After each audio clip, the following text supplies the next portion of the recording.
Hello and welcome to the Reviews Brothers. According to Wikipedia, the lazy, lasagna-loving orange cat Garfield has been around since 1976.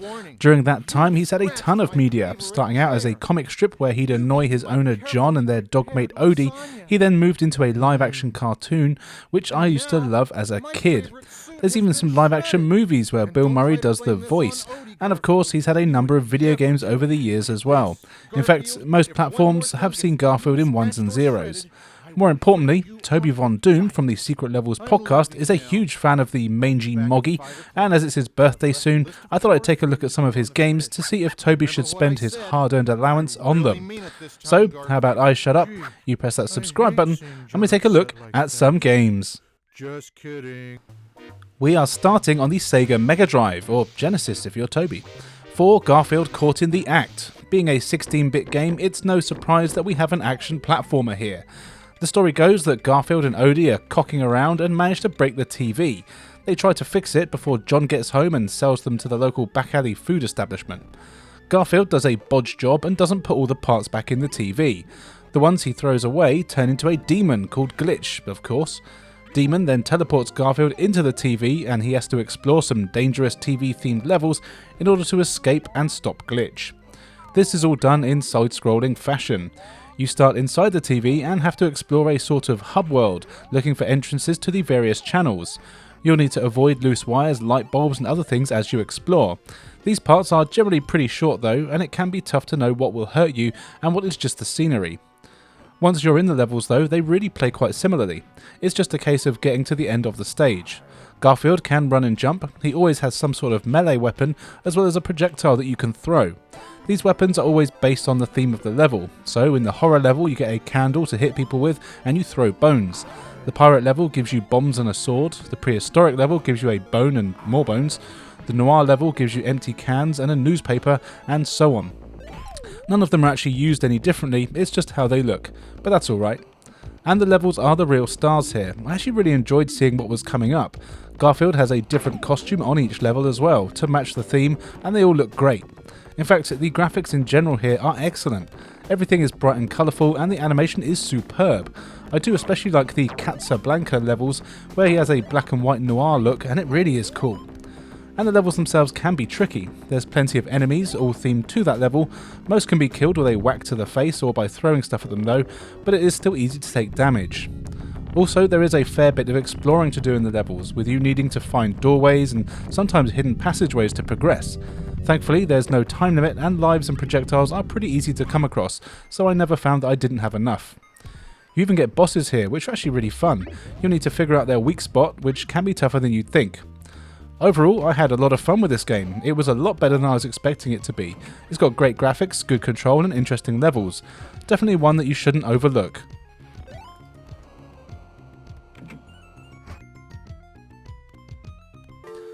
Over to the Game Boy Advance now for Garfield, the search for Pooky. Pooky is Garfield's beloved teddy bear, by the way. Some bastard rats have snuck into his house at night and stolen him, so Garfield has to go get him back by rounding up all the rats and putting them in cages.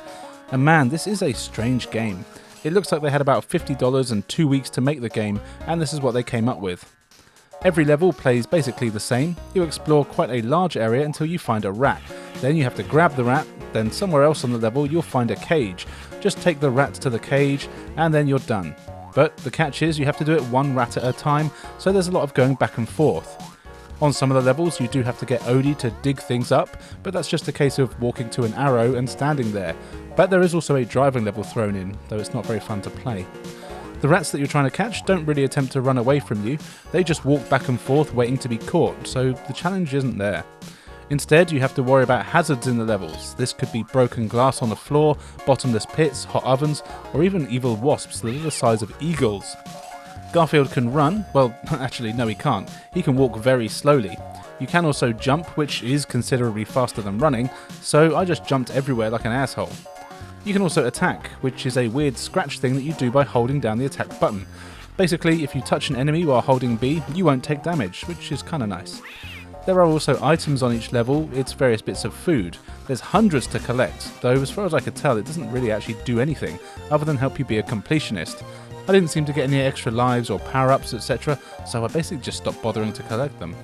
The rats are also found on the lower part of the level, so there really was no reason to bother exploring the higher parts unless you wanted to collect all the bits of food. Levels do get pretty hard, I have to say, but that's mainly thanks to crappy control and collision detection, meaning you'll only really die by hitting the hazards, some of which you don't even know are hazards until you take damage, or actually most of the time you'll fall down bottomless pits. That is mostly how I died, usually because it's a leap of faith, and you've got little to no control once you're in the air, so you can't control yourself and you will overjump something and just see the platforms behind you. It's quite depressing. The whole game does just feel cheap and rushed, and more like a flash game than a retail release on Game Boy Advance. In stills it would actually look good, but when moving it's got a really odd style that's super cheap and the animation is just terrible. The sound effects are also clearly stock ones and often make no sense. For example, eating food makes the sound of a cash register opening. Why? So yeah, this game is pretty bad. Technically it works, it's just not fun to play.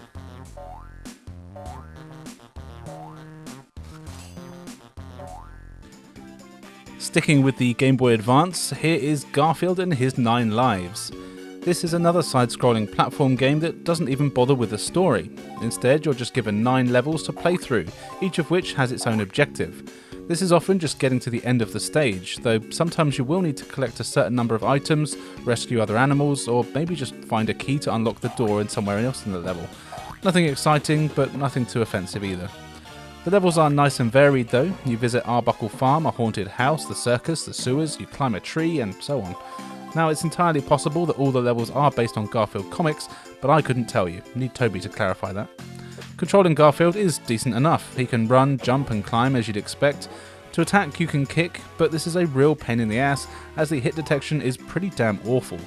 The hitboxes are all over the place. Sometimes you'll hit an enemy, sometimes you'll take damage yourself. It really is hit or miss, and often you just find yourself avoiding enemies, as there's no real benefit to defeating them anyway.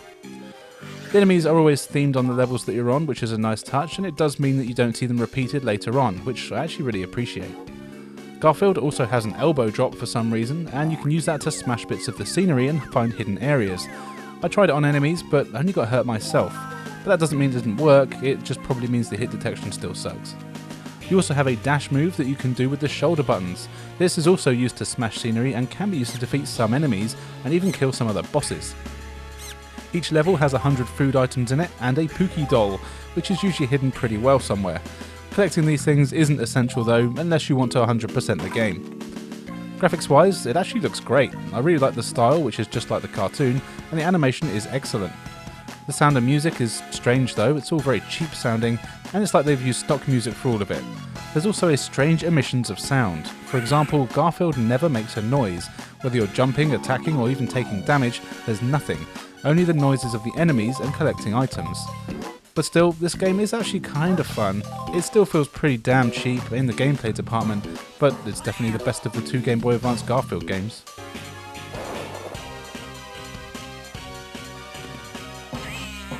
Over to the PlayStation 2 now for the cunningly titled Garfield, and actually the PS2 has some pretty fun Garfield games, this being one of them.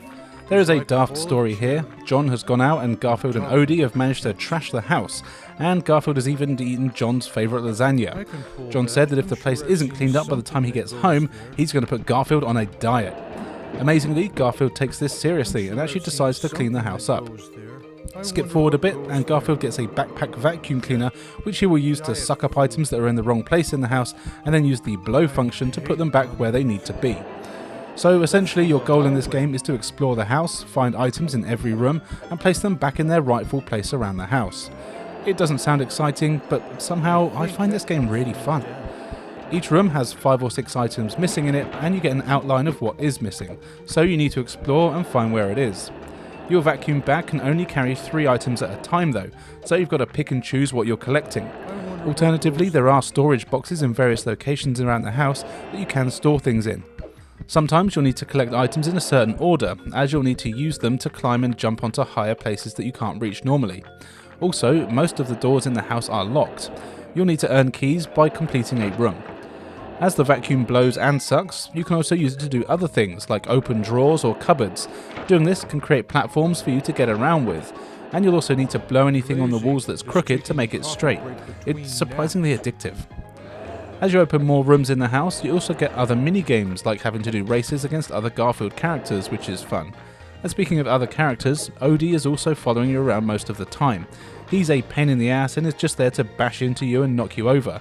This is only really a slight annoyance though, and you can kick him in the face if you want to stun him for a bit. Graphics wise, the game actually looks great.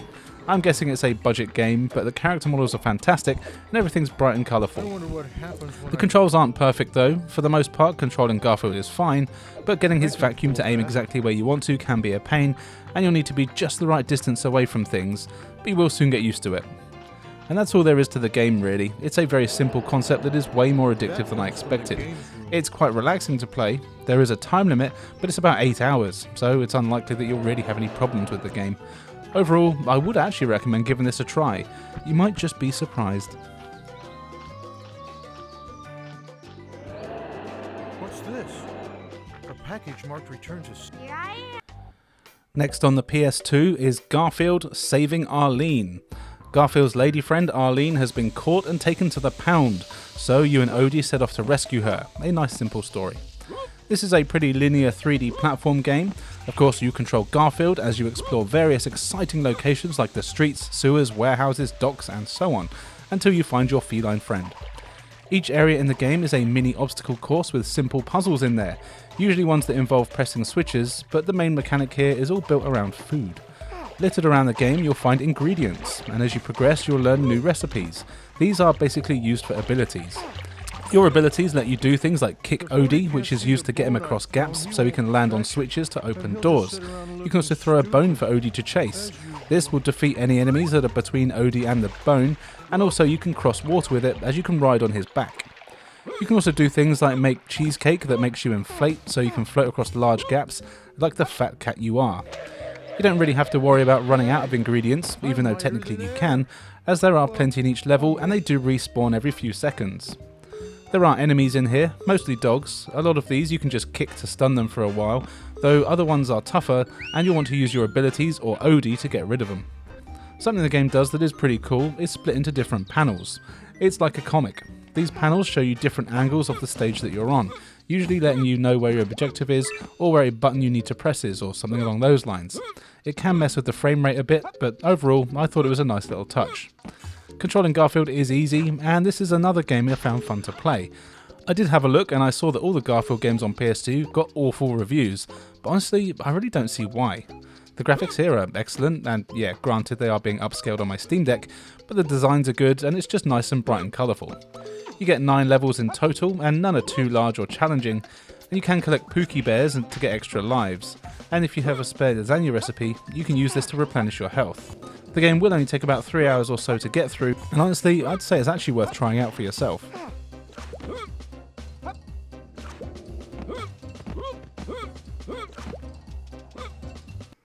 A couple of years later, we got a sequel to Saving Arlene called Lasagne World Tour. In this game, Garfield learns about a competition that gives the winner a lifetime supply of lasagna. So Garfield and Odie set off across the world completing various tasks in order to win the competition. The story doesn't make much sense, but who cares, it's about a dog and a cat on adventure. Now this game plays almost identically to Saving Arlene, with you controlling Garfield and using Odie as a tool to attack or dig or find stuff. This time though, you don't have to collect the little food ingredients. Instead, there's a bunch of costumes that Garfield can wear that give him different abilities. There's a cowboy one that lets you shoot a gun, a football one that lets you kick a ball, a turban that lets you float, and so on. You can only have one costume at a time though, and you will need to do some backtracking at times to swap to the one that you need, which can be tedious as there is a lot of platforming and transforming that you need to do.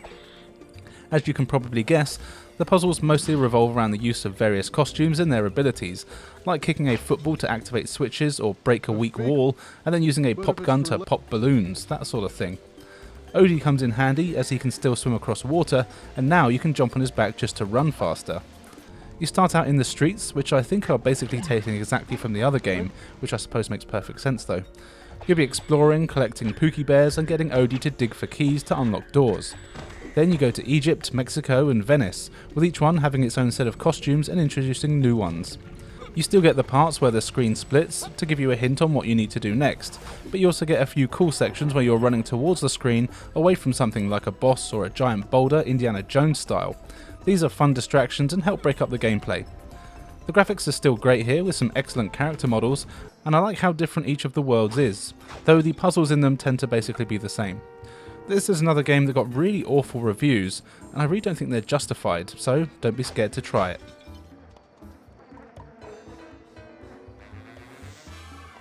The last game on the PS2 is Garfield: A Tale of Two Kitties, where Garfield is hilariously mistaken for and swapped with an identical looking cat who happens to live in a castle and is really damn rich. It's actually based on the amazing movie, and when I say amazing, I'm lying. But the game is probably way more fun than the film. I've actually never seen the film, so couldn't really tell you. It's another basic 3D platform game, and this time you have to explore your castle, which is also populated with a bunch of other animal friends, as well as some rats who are definitely not your friends. You'll need to meet up with your animal mates, and they'll give you tasks to do, like killing a certain number of rats, taking part in races, doing some tricky platforming, generic budget movie game stuff. Completing tasks for characters opens up new areas of the castle, giving you access to more tasks. Garfield can run and jump and even double jump like all cats. And as the game goes on, you will learn new abilities like a pounce move that lets you jump really high, and a spin attack. You'll need these to get to new areas and find new tasks. What's cool is that most of the animal mates in the game will help you out, and you often even get to play as them and use their abilities. You can fly around as a goose, sneak into small places as a mouse, that sort of thing. It's a nice way to mix things up. The castle itself is pretty massive, and there's plenty of lasagna everywhere for you to collect. Collecting all of these is one of your missions if you're looking to 100% the game, which I know you are. You will need to explore every nook and cranny to find it all though. Thankfully, the game always tells you how many there are in the location that you're in. As you can see, the game actually looks alright. It's trying to do that semi-realistic thing, except Garfield who is more cartoony. It's a bit of a strange look, but it's fine, and the animation here is actually excellent, I have to say. While this may be a very basic formulaic platform game, I wouldn't say it's particularly offensive. It's probably my least favourite of the PS2 ones, but honestly it's not that bad. It's instantly forgettable, but if you love Garfield then you'll probably get a few minutes of enjoyment out of it. It is a short game and can be beaten in a couple of hours, so it's probably more fun to do that than watch the movie.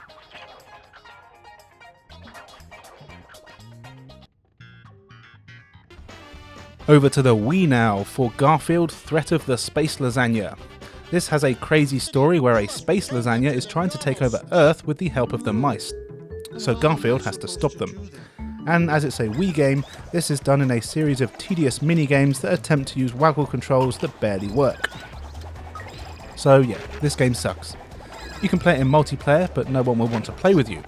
In single player, basically you select from the various levels, which are all just different mini-games. But they just don't work most of the time. I'm playing with a Wii Motion Plus controller on real hardware, and I really felt like my Wii was going to break playing this. None of the minigames I played were fun. There's one where you have to control a helicopter carrying a bone, and Odie is chasing the bone. You need to get him to run into the mice, but it's so sluggish to control that it's a real pain. Thankfully, I managed to win on my first try somehow. Then there's a game where Garfield has mice jumping all over him, so you have to waggle the Wii remote to knock them off your body. The longer they stay on, the more points they get. There's one where you're running down the street and have to collect food while avoiding obstacles that mice are throwing at you, and again it's so unresponsive that it's actually harder than it should be. Then the last game which I got to play is one where you have to lasso the mice. It's just so bad to control that I couldn't get past it. You've got to swing the remote in a circle, then throw it forward like you would a lasso, and then pull it back when it's over a mouse. But it just never seemed to work, so as far as I'm concerned, that's the end of the game. Though, to be honest, that was a blessing, as I'd already probably had enough before I'd even gotten to that point. Now the game doesn't look terrible, and has some nice animation in there. It's basically your standard Wii looking game, and I do like the colours they've used, but the gameplay is just so awful that you really do want to avoid this one at all costs.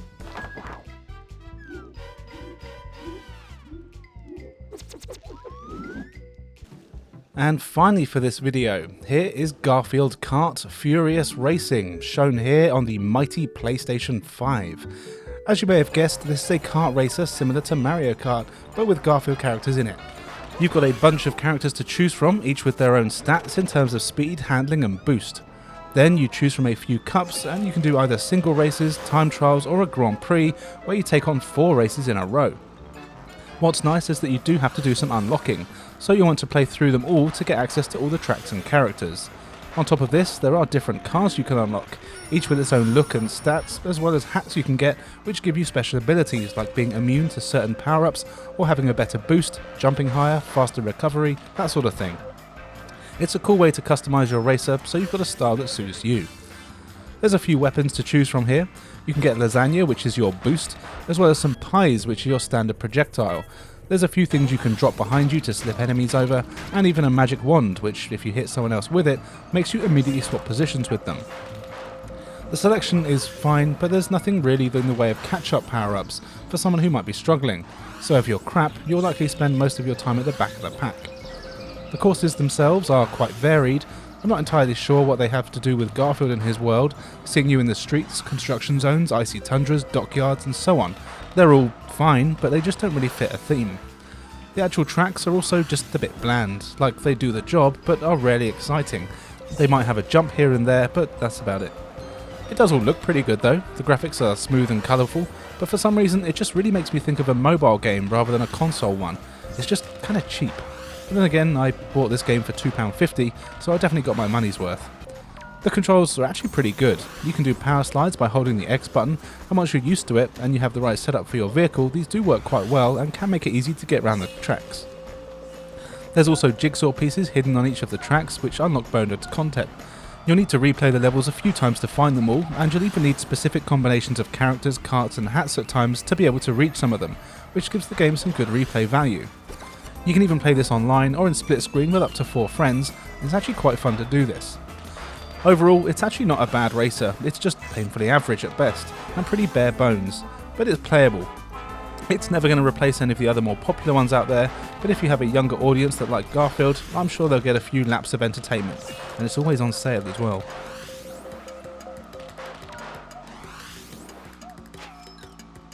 So there you go, a bunch of Garfield games that you might want to try.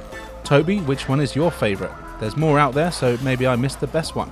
As always, let me know in the comments below, and as for the rest of you, make sure you check out the Secret Levels podcast to really make Toby have a special birthday. I'd like to say a big thank you to my patron. Your support is really appreciated, and you can join my Patreon too, where I have loads of content including reviews, Too Hot for YouTube, podcasts, gaming challenges and more. The link is in the description below. On screen now you can see where you can follow me, so why not do so? I've got loads of great content for everyone to enjoy. And now, all that's left for me to say is thank you for joining us, and we'll see you next time.